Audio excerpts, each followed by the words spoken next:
The alarm went off at 5:45. Daniel Carter was already awake.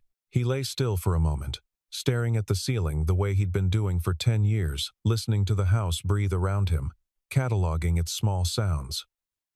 The furnace clicking on, a branch scraping the side window, the particular creak of the third floorboard down the hall, which meant Emma had gotten up to use the bathroom and would be back asleep within 3 minutes if he didn't make noise. He didn't make noise. He waited. Heard the creak again, moving back toward her room. Then silence. He got up. The house on Elm Terrace was not a CEO's house. It was a house that had been bought by a 26-year-old man who had just gotten married and thought that modest was honest. 3 bedrooms, a kitchen with white tile that always looked slightly yellowed no matter how hard you cleaned it. A back porch that needed restaining every other spring, the kind of house where the neighbors waved and knew your dog's name even if they didn't always remember yours. Daniel had kept it after Sarah died. His attorney had suggested selling. His CFO had suggested something in the better part of the city. Something with a gate and a view. His mother had suggested, gently, that maybe a fresh start somewhere new might be easier on Emma. He had thanked each of them, and then done nothing, because Emma still slept in the same room where she'd taken her first steps.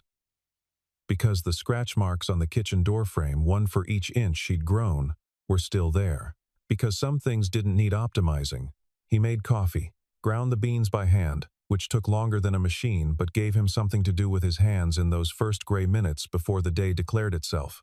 He stood at the counter and drank half a cup while the sun came up through the back window, pale and unhurried. At 6:15 he heard Emma's alarm, a soft chime she'd chosen herself, the sound of wind chimes, because she said harsh sounds made her feel like she'd done something wrong.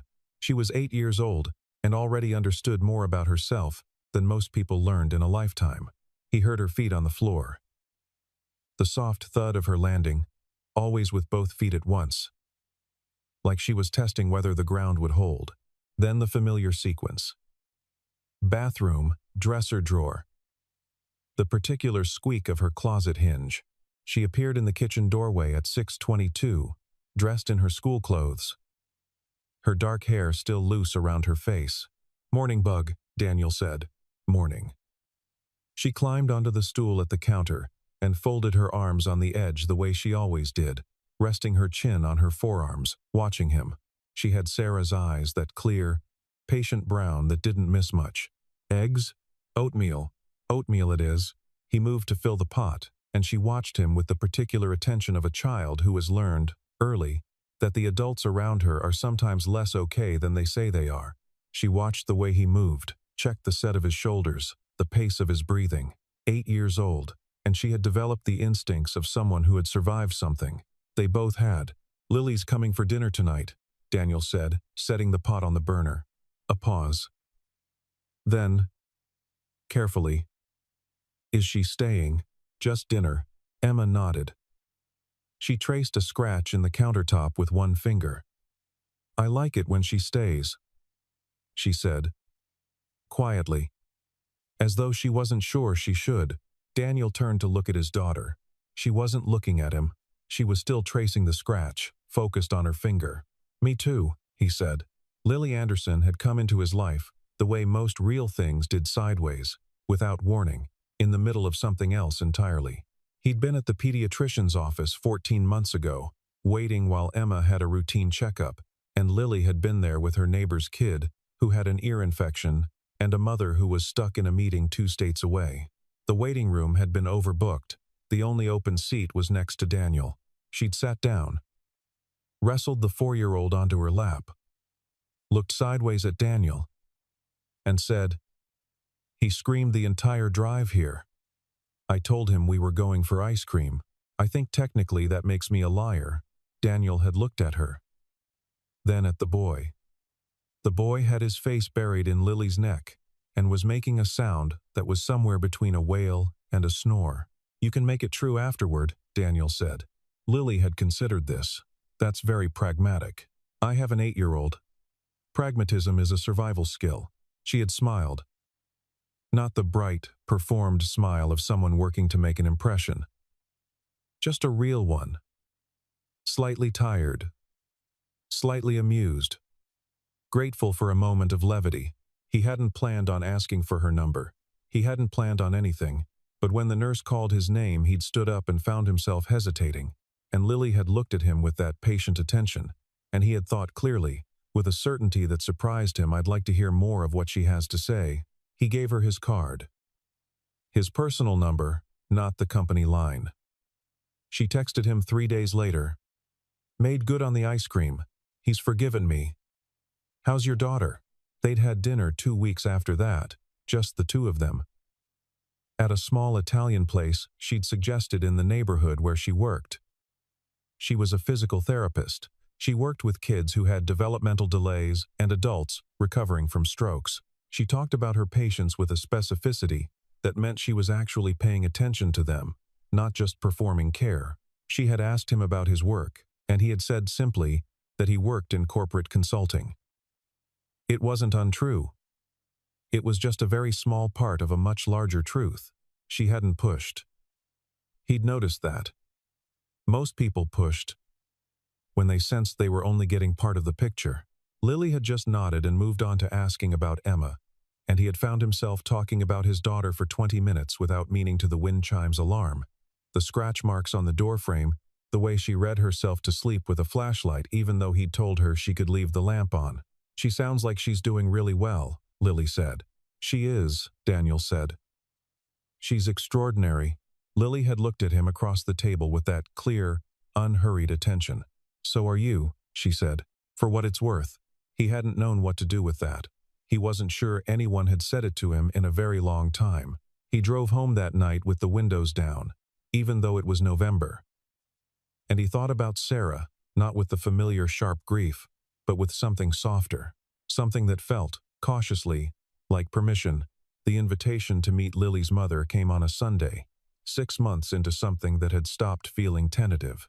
They were at the kitchen table with Emma between them, working on a puzzle, a 1,000-piece map of the world that Emma had been given for her birthday, and approached with the methodical patience of a much older person. Lily was good at puzzles. She found the edge pieces first and built the frame, which Emma approved of deeply. My mom keeps asking to meet you both, Lily said, not looking up from a piece she was testing. Daniel's hands slowed on the puzzle. Emma looked up at Lily, then across to her father. She lives in Ashford Hills? Daniel asked. She does. Lily paused. Fitted the piece into place. She's a lot. I want to tell you that up front. She has opinions. About most things. What kind of opinions? Lily pressed her lips together in that particular way that meant she was choosing her words with care. She grew up without much money, Lily said. It left a mark. She measures things. Daniel was quiet for a moment. Emma said, What does she measure? Lily looked at her. She wants people to be safe, she said, simply. She just has an unusual way of checking. Emma considered this. She turned a puzzle piece over in her hand. That sounds lonely, Emma said. Lily blinked, then she laughed, soft and sudden, and pressed her forehead briefly to the top of Emma's head. Yeah, she said. I think it is. Daniel said yes. He made the decision that same night, after Lily had gone home and Emma was in bed. Standing at the kitchen counter with a glass of water and the particular stillness that came after the day had finally finished with him, he said yes. But he made another decision at the same time quietly, without drama, the way he made most of his decisions. He would go as himself, just himself. Not the Daniel Carter whose name was in the financial press. Not the CEO who had built Carter Meridian from a 2-person consulting firm into a company managing $800 million in assets. He would go as the man who drove a 2018 Subaru because it was reliable, who wore the same 3 rotating jackets because he'd never cared about clothes, who made oatmeal in the morning and fixed his own porch railing on weekends. He wanted to see what Lily's mother would do with that man. He called his best friend and COO, Grant Holloway, the next morning. You're going to pretend to be a nobody, Grant said flatly. I'm going to be myself. You are a CEO worth. I know what I'm worth. I want to know what she thinks I'm worth. Grant was quiet for a moment. Danny. You don't need this woman's approval. No, Daniel said. I don't. But Lily might spend 20 years feeling like she has to choose between her mother and the man she loves. I want to know what I'm working with. A pause. You're either the most patient man alive, Grant said, or the most stubborn. Probably both, Daniel said. Margaret Anderson lived in a house in Ashford Hills that was considerably nicer than the neighborhood it sat in. She had achieved this through decades of careful management of money, of appearances, of people. The garden was immaculate. The entryway had an oil painting that wasn't quite good enough to be impressive, but was clearly expensive. The kitchen was equipped in a way that suggested cooking was something Margaret believed in philosophically, but did not often practice. Daniel parked the Subaru at the curb. Emma sat in the back seat, dressed in a blue sweater that Lily had helped her choose, her hair in 2 neat braids. She had asked that morning if she should wear something nicer. Daniel had asked her what she felt comfortable in. She'd picked the sweater. Remember, Daniel said, turning to look at her. We're just visiting. I know, Emma said. If you want to leave, just squeeze your hand. I know, Ba. She used the old name sometimes, when she was being patient with him. We'll be okay. He looked at her for a moment. This child, who had navigated more loss in 8 years than most people managed in a lifetime, and who still met the world with an open, watchful calm. Yeah, he said. We will. Lily met them at the door. She was wearing the green dress she'd described as her family armor. The one that said, I am taking this seriously without saying I am afraid. She hugged Emma first, which Emma allowed with the brief, dignified tolerance she extended to people she actually liked. She's been cooking since 9, Lily said quietly to Daniel before they went in. That means she's nervous. Take it as a good sign. Or she's arming herself, Daniel said. Lily looked at him. Both can be true, she said. Margaret Anderson was 61 years old and had the kind of posture that came from a lifetime of insisting on it. She was not unkind in the way that cruel people are unkind. She did not enjoy causing pain. She was unkind in the way that frightened people are, reflexively, and usually toward the things she was most afraid of losing. She looked at Daniel the way he had expected a quick, comprehensive assessment. The jacket, the shoes, the hands, the car she'd seen from the window. She looked at Emma, and her expression shifted, briefly, to something genuine. You must be Emma, she said.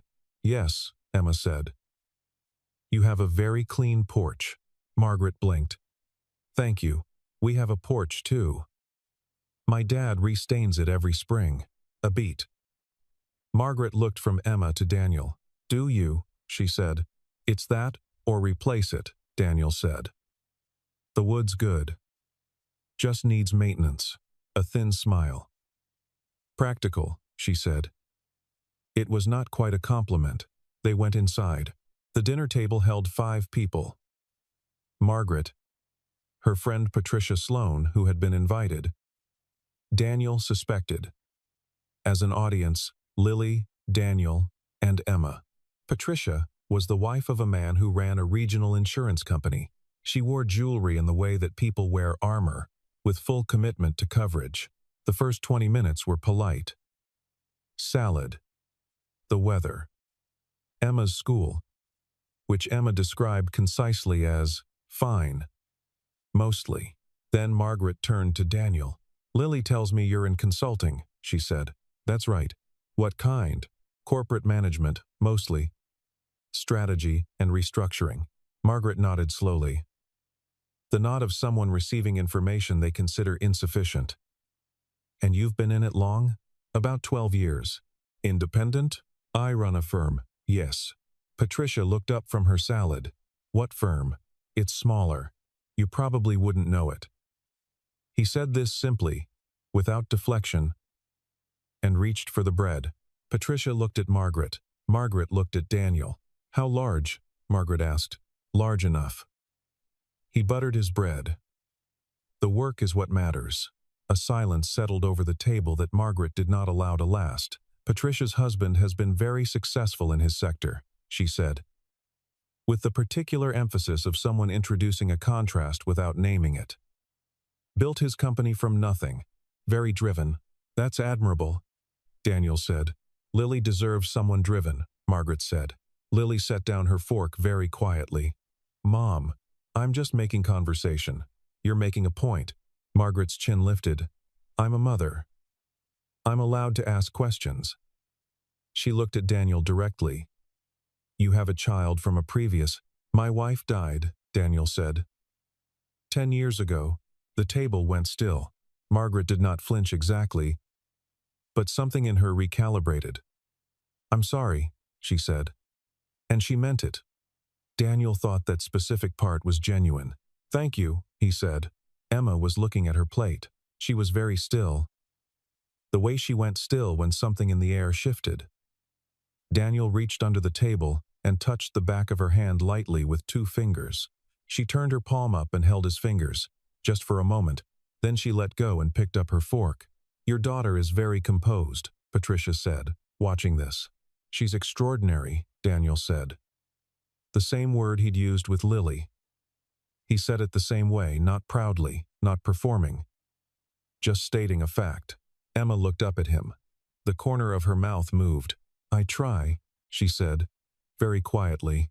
After dinner, while Lily and Margaret cleared the kitchen, Daniel walked the back perimeter of the yard with Emma, who had asked if there was a garden. There was a narrow strip along the fence, orderly but unimaginative. Emma crouched and looked at it for a moment. She planted things that look right, she said, but not things she likes. Daniel looked at her. What do you mean? It's like she searched for the word. Decorating a room for guests. Not for yourself. He was quiet for a moment. You might be right, he said. From inside the kitchen window, he could hear Margaret's voice, low and deliberate. And then Lily's shorter, clipped. The particular rhythm of a conversation with edges. He looked up at the window. Bah, Emma said. Yeah. She's not happy. She wasn't talking about Lily. The grandma lady.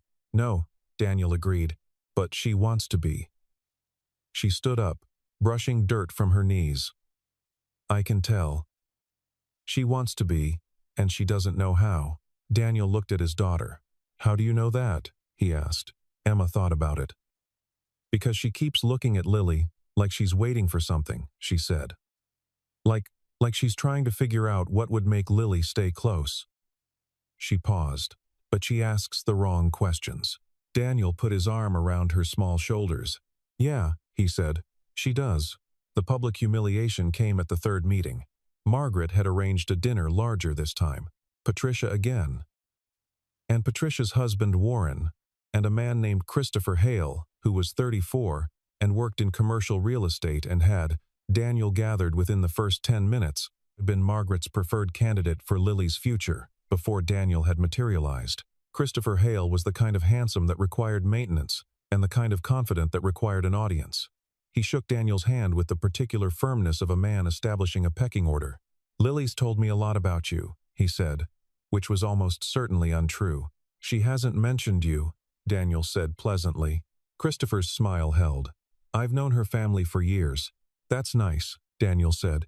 They sat down to dinner. The conversation moved in the direction Margaret had clearly engineered. Money. Specifically, the kind of money that Christopher Hale represented and, by contrast, the kind that Daniel apparently did not. Warren told a story about a recent deal.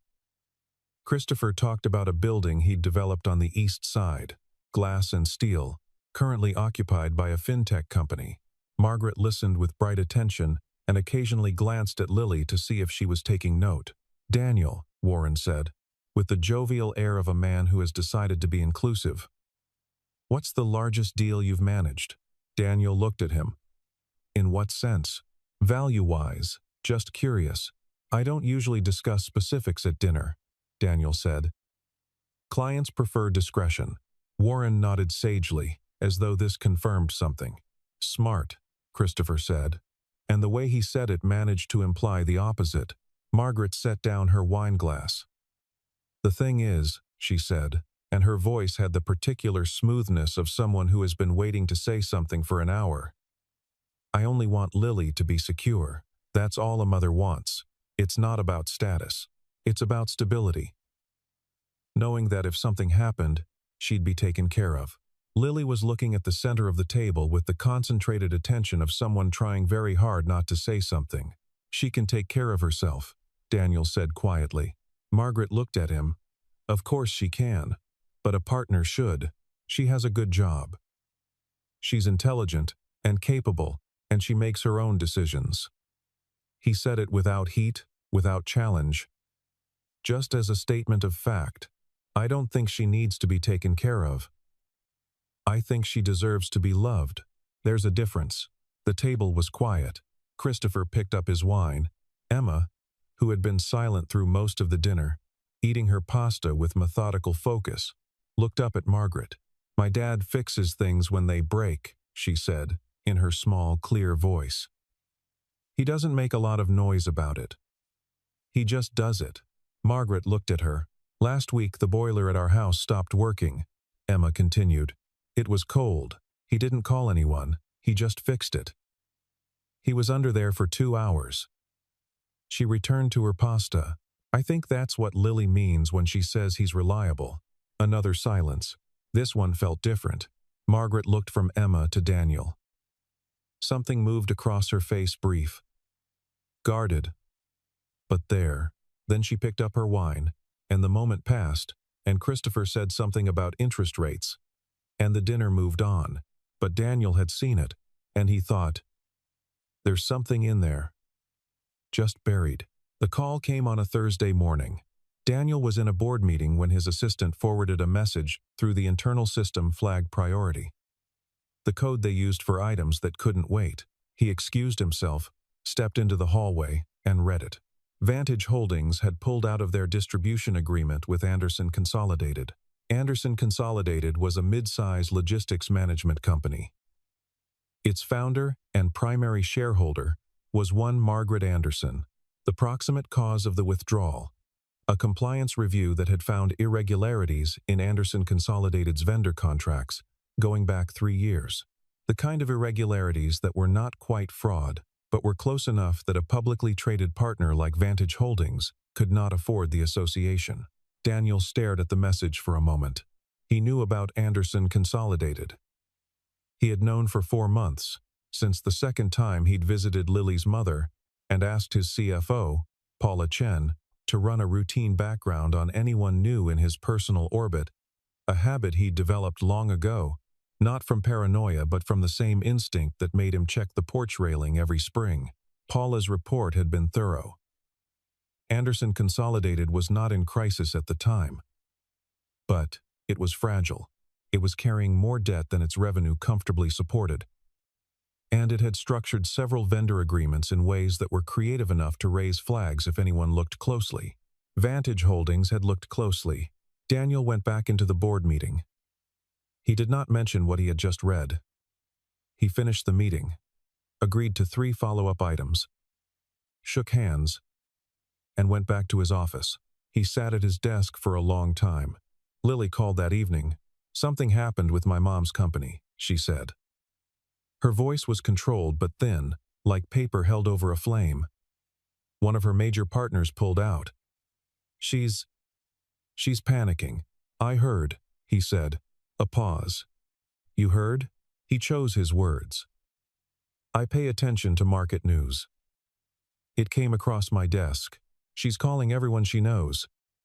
She's trying to find someone who can vouch for her. Get her a meeting with a replacement partner. A breath. She mentioned you. What did she say? She said. Lily stopped. He could hear her choosing words, too. She said maybe you could make some calls. Put in a word. She thinks you have connections, she doesn't. Daniel was quiet. Do you? Lily asked. Have connections that could help her? That's not the right question, he said. Then what is? The right question is why she's asking. A long pause. Because she needs help, Lily said. Does she want my help because she respects me? Or because she's in trouble, and I'm the nearest resource? Silence on the line. Daniel, Lily said, quietly. I'm not being cruel, he said. I'm asking genuinely. Because the answer matters. For a lot of reasons. She didn't respond immediately. He listened to the quiet on the phone and waited. I don't know, she said finally. I honestly don't know which one it is. I know, he said. That's the problem. He drove to Margaret's house 2 days later. Alone. Emma was at a Saturday program she attended, printmaking, which she had described as very meditative. Margaret opened the door in work clothes despite the weekend.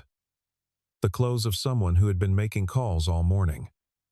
She looked older than she had 3 weeks ago. Something around her eyes. She looked at him, and he could see the calculation. Is he here to help? What does he want for it? Running behind her expression like a program behind a screen. Daniel, she said, can I come in? She stood aside. They sat in the living room with coffee neither of them particularly wanted. The oil painting over the mantel, which he now knew she'd bought at an auction because she'd believed it would appreciate in value. It hadn't. Lily says you might be able to help, she said. Lily told me you're in a difficult position. My company is. There have been some complications. Contractual issues. Nothing fraudulent, she added quickly. Too quickly. I know what it is, he said. She looked at him. The vendor contracts, he said. 3 of them, going back to 2021. The language around subcontracting fees was structured in a way that looks like off-book skimming from a compliance auditor's perspective. It probably wasn't, but it looks like it. Margaret was very still. The simplest fix is a retrospective audit with independent findings. And a restructured contract framework going forward, he continued. It's not cheap, and it takes time. But it's survivable. She stared at him. How do you know all that? He reached into his jacket and set a business card on the coffee table between them. Not the card he carried casually. The other one. She looked at it. Carter Meridian Group. Daniel A. Carter. Chief Executive Officer. The silence in the room was very complete. She stopped. Lily doesn't know, he said.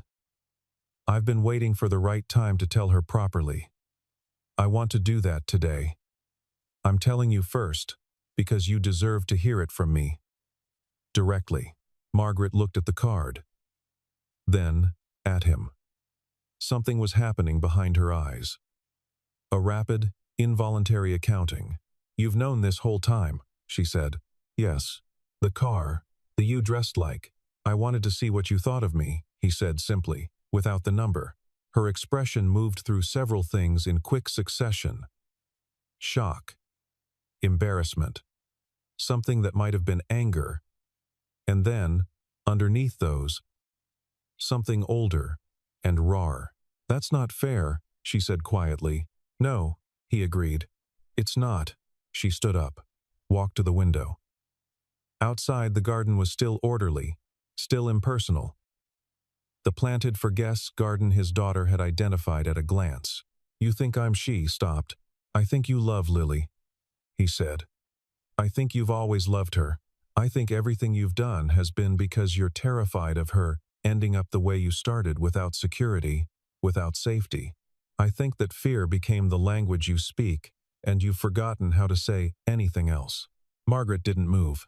I think, Daniel continued, that you've been so focused on protecting her from poverty that you forgot to protect her from loneliness. The room was very quiet.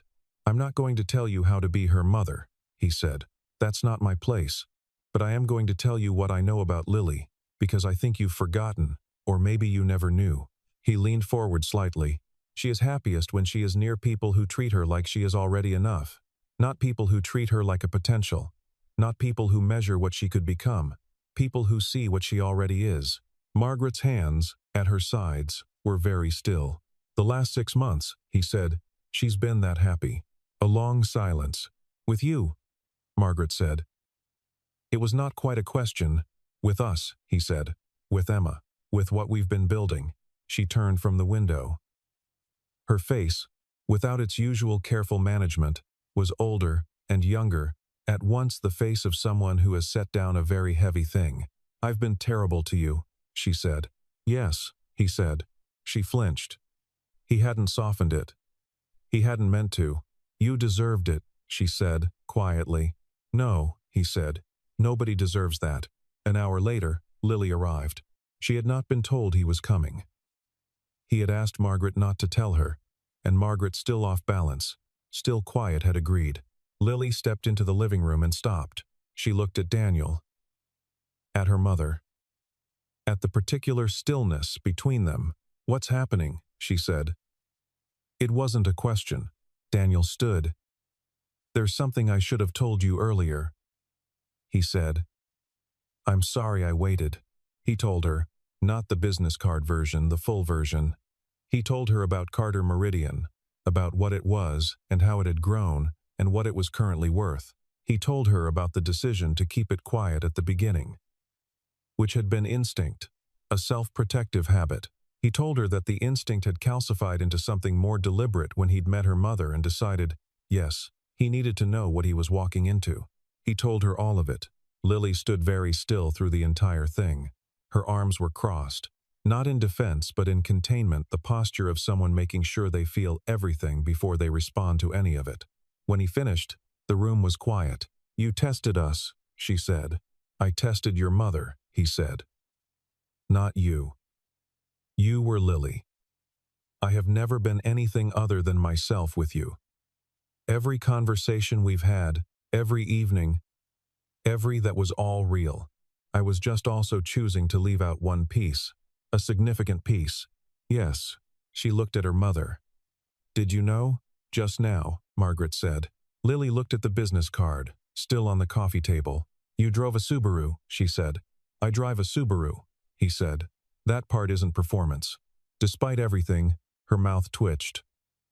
She pressed it flat. "This isn't funny." "No," he agreed. She turned away and walked to the window, the same window her mother had stood at. Different people, same position. He noticed it and stayed where he was. "I'm not angry about the money," she said, after a moment. "I want to be clear about that.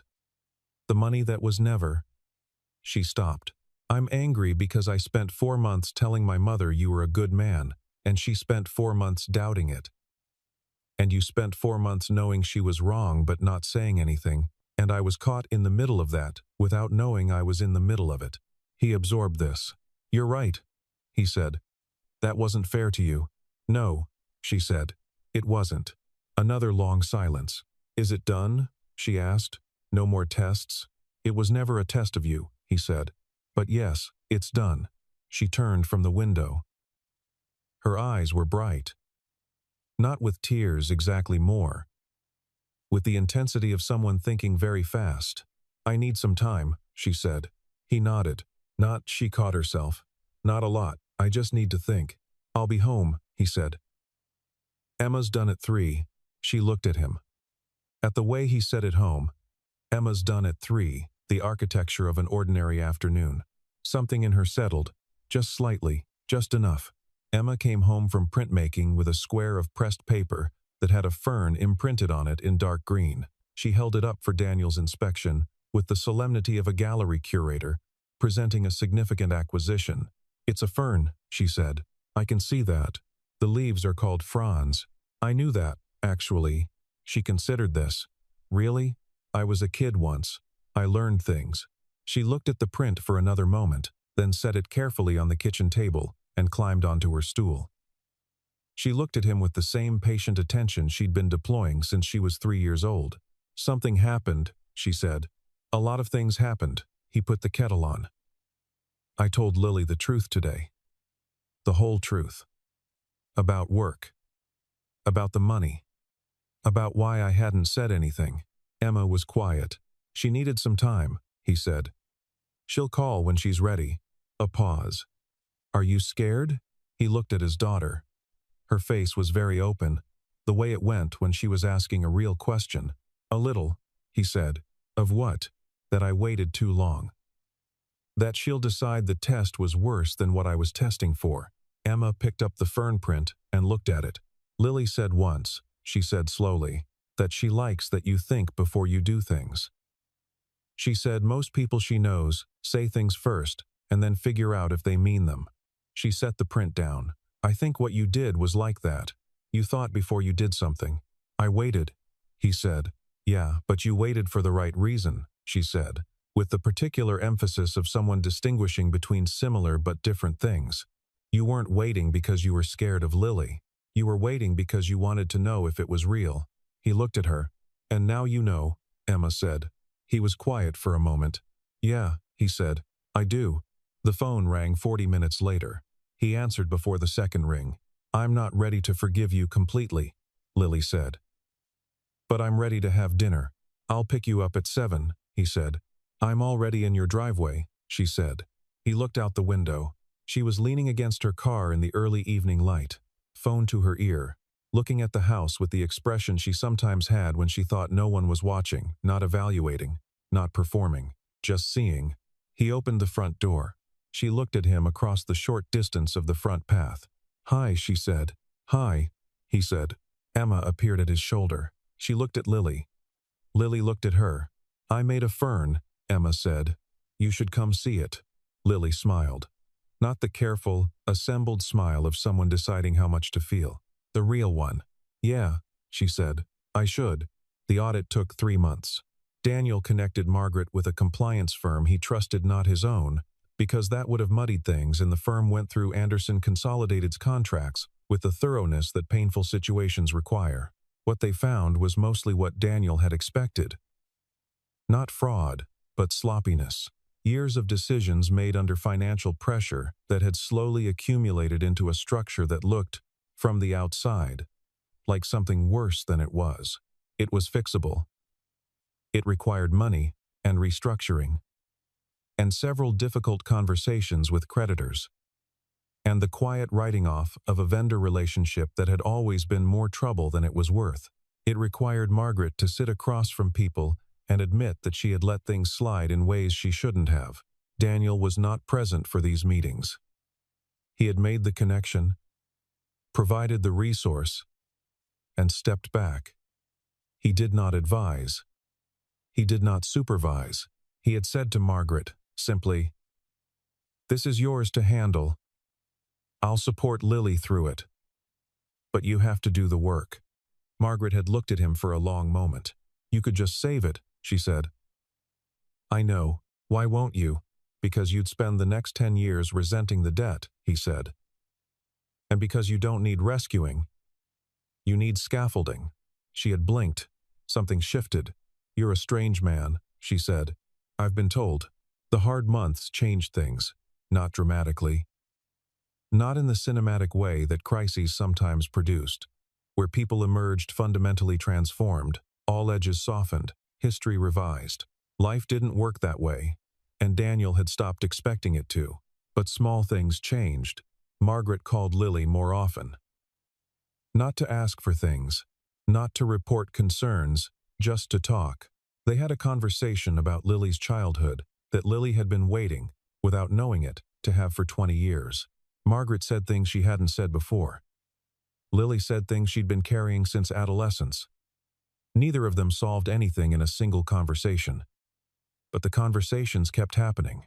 Margaret called Daniel once, on a Thursday evening, with a question about his company, a genuine business question, because she was restructuring one of her management tiers and wanted to understand how he'd approached something similar. He answered her question.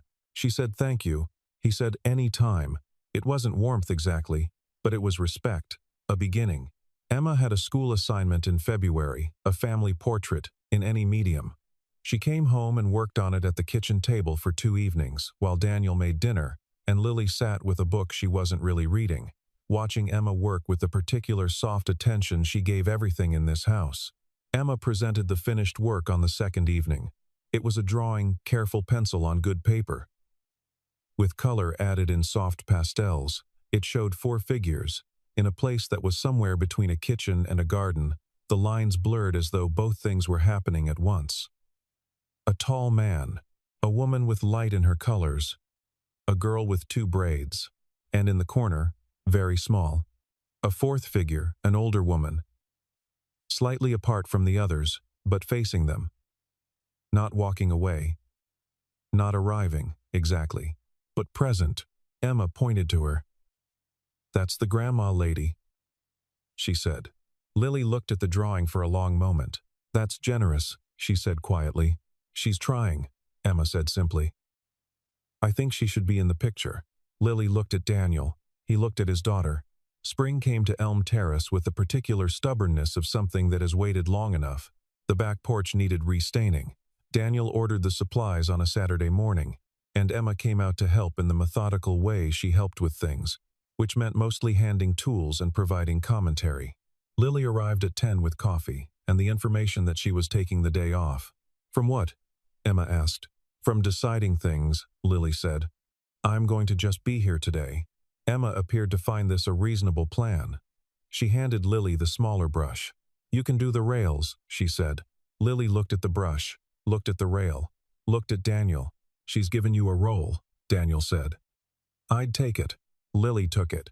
They worked through the morning in the way that good days sometimes assembled themselves without planning, without performance, in the comfortable parallel of people who had learned each other's rhythms. Daniel did the boards. Emma did the corners, which she took extremely seriously. Lily did the rails and occasionally forgot to keep going because she was watching Emma, who was narrating her own work under her breath in a language that sounded like instructions she was giving to herself. Sometime around noon, Emma announced that she was done with her section and went inside to wash her hands. Lily and Daniel sat on the steps. I want to tell you something, Lily said. He waited. I've been thinking about what you said, the thing about how I deserve to be loved, not just protected. She looked at her hands, still faintly pale from the stain she'd missed, wiping off. I've spent a long time around people who were kind to me in a way that felt like auditing, checking if I was worth the investment. She looked up at him. You don't do that. No, he said. Even when I pushed you away after the thing, the reveal, you didn't push back. You just stayed where you were, waited. You needed space, he said. I gave you space. You knew I'd come back. I hoped, he said. I didn't know. She looked at him. But you waited anyway. Yeah. She was quiet for a moment.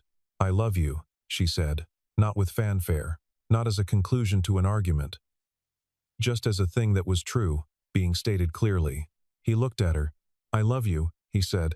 The word felt, as it always had in the one place it was real, like something you were given rather than something you constructed.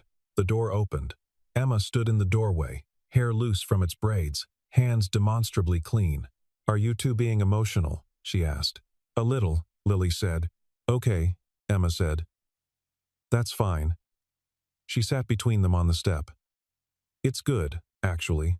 The park near the house had 2 benches at the south end, facing the small pond where ducks came in late spring. Daniel had brought Emma there every Sunday for 6 years, packed a small bag, walked the 4 blocks, fed the ducks breadcrumbs from the end of the week's bread, and sat on the left bench, while Emma conducted her investigations of the pond's margins. For 5 years, the right bench had been empty. He had noticed it every time. Not with grief. Exactly, grief was something more active, more demanding. This was quieter. A recognition of an absence that had become part of the landscape. The May Sunday when they all went together, Daniel, Lily, Emma, and, in a development that surprised everyone, including herself, Margaret was not a planned occasion. Margaret had driven over in the morning, ostensibly to drop off a book she'd borrowed from Lily. Emma had been getting ready for the park. Lily had said, because she was someone who did not overthink generosity, come with us. Margaret had looked at Emma, who was standing with her jacket half on, and her Sunday bag already packed. We have good bread, Emma said. The ducks are particular. Margaret had looked at Lily, who looked back at her steadily. All right, Margaret said. The park was full of the ordinary Sunday business of a neighborhood in late spring. Children, dogs, the specific energy of people who have earned their leisure. They walked to the south pond, and Emma immediately separated to begin her assessment of the duck situation, reporting back periodically, with updates. Lily and Margaret walked a little ahead, talking in the way they had been learning to talk, not carefully, not performing closeness they didn't feel, but honestly, at the pace that honesty required. Daniel walked behind them. He was watching the 2 women the way their shoulders had gradually, over the length of the path, drawn slightly closer together. Not touching. Not yet. But facing the same direction. He thought about Sarah. He did this sometimes, not with guilt, but with something gentler, a kind of dialogue with a version of the past. He wondered what she would have made of Lily, and thought she would have liked her immediately, and told him so before he'd worked up the nerve to say it himself. He wondered what she would have made of Emma at 8, and felt certain she would have been astonished and proud. He thought, I kept my promise, the one he'd made, standing in a hospital room 10 years ago, when a doctor had told him things he wasn't ready to hear, and he had held his wife's hand, and promised her, silently, that he would do everything right by the small person they had made together. He thought Emma was doing okay. He thought he was doing okay too. Emma appeared at his side, walking at his pace. She slipped her hand into his. The ducks are less picky today, she said. Probably the nice weather. Probably. He agreed. Lily's mom is pretty different outside, Emma observed. How so? Less armor, Emma said. It was the word Lily had used once, family armor. And Emma had absorbed it into her working vocabulary, the way she absorbed everything quietly, thoroughly.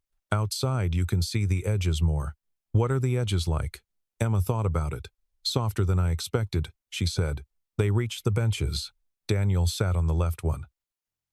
Emma put her bag down and went back to the pond. Lily and Margaret came to sit Lily beside Daniel, close enough that her shoulder was against his arm. Margaret, after a brief hesitation, sat on the right bench. The right bench. He hadn't said anything. He hadn't planned it. She had simply chosen it. He looked at the pond. The ducks were, as Emma had reported, conducting themselves in a relatively accommodating manner. Emma was explaining something to them in the patient tones of someone who believes communication across species is a matter of commitment. Beside him, Lily was warm and quiet.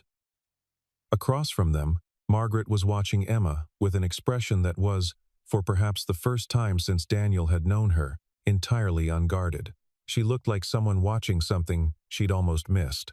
He thought, this is what a family is. Not the finished thing. The assembled thing. The thing that keeps being assembled. Every Sunday, every stained porch, every oatmeal morning, every question that doesn't have an easy answer and gets asked anyway. He thought, Emma was right. She should be in the picture. He didn't say any of this. He sat in the May sun, between the woman he loved and the small pond with the ducks and the daughter who was conducting her investigations with full professional seriousness, and he was quiet in the way that only people who have found their place can be quiet. Present. At rest. Enough. Emma looked over from the pond's edge. The big one wants more bread, she called. Tell him he has to wait, Daniel called back. Emma turned back to the duck. He says, wait, she announced, with solemnity. The duck appeared to consider this. Life continued. The bench was no longer empty. It never would be again.